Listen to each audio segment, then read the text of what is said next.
Friends, as we said earlier, we are commemorating today the visit of the Magi to the infant Jesus in Bethlehem.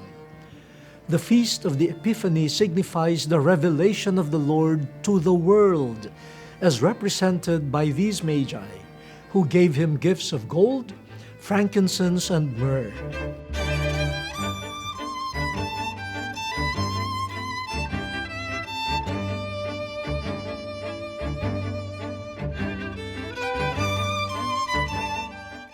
The Gospel tells us that these Magi from the east traveled to Jerusalem to pay homage to the newborn King of the Jews. How did they learn of his birth? Through a celestial sign. They saw his star rising.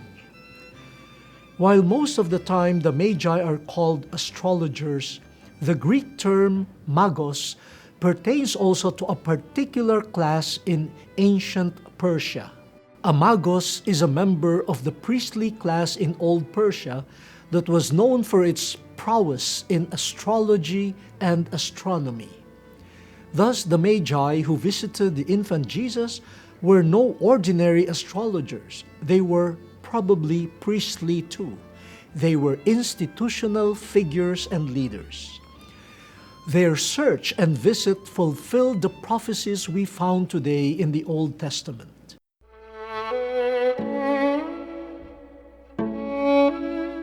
In the book of Numbers, it was foretold that a star would signal the arrival of the Messiah. It says, "A star shall advance from Jacob." And again, we heard in the Gospel that what prompted the Magi to go on a journey in search of the newborn king was his star, which eventually guided them to a lowly house in Bethlehem. Then the prophet Isaiah prophesied, "All shall come bearing gold and frankincense and proclaiming the praises of the Lord." The Gospel tells us that the Magi presented the infant Jesus with gold, frankincense, and myrrh. Because of the three gifts, tradition has also presented 3 Magi, but the Gospel does not tell us how many they were.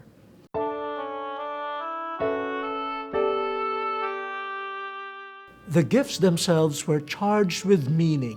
As we know, gold is a precious metal used to create pieces of jewelry and to value currency. But during their time, gold was reserved for the royalty. So by presenting the infant Jesus with gold, the Magi acknowledged him as king. St. Paul later on tells us that all of creation is subject to him as sovereign.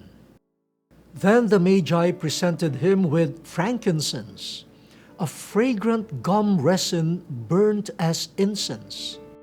Wow! To whom do we offer incense? To God. So by offering it, they recognized the sanctity and divinity of this lowly child.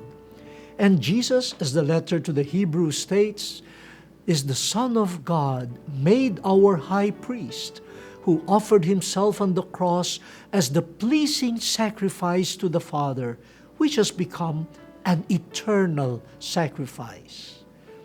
Lastly, they offered him myrrh, another aromatic gum resin, but this one was used as ointment for the dead. This gift foreshadowed the death of Jesus. This child, this king, this priest, this divine presence before them would die for his people as the promised Messiah.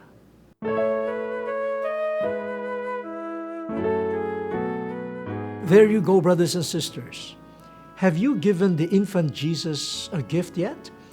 Perhaps not any more gold, frankincense, or myrrh, but our solidarity with one another, our recognition of him in the faces of our fellow human beings, especially the poor, the wounded, and the excluded.